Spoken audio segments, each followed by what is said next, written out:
কবর জিয়ারত করার দোয়া।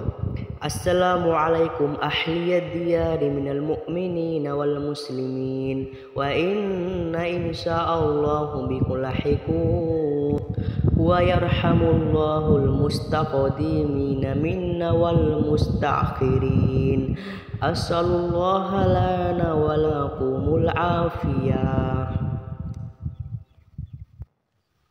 দোয়াটির অর্থ হচ্ছে, হে গৃহ সময়ের অধিবাসী মুমিন এবং মুমিনগণ, তোমাদের উপর শান্তি বর্ষিত হোক।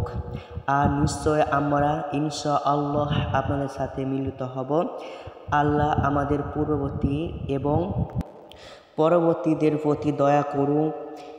আমি আল্লাহর নিকট তোমাদের জন্য এবং আমাদের জন্য নিরাপত্তা প্রার্থনা করি। আমার এই চ্যানেলে নিয়মিত কোরআন এবং হাদিস দেওয়া হয়। দোয়াটি ভালো লাগলে লাইক, কমেন্ট এবং সাবস্ক্রাইব করবেন। আসসালামু আলাইকুম ওয়া রাহমাতুল্লাহ।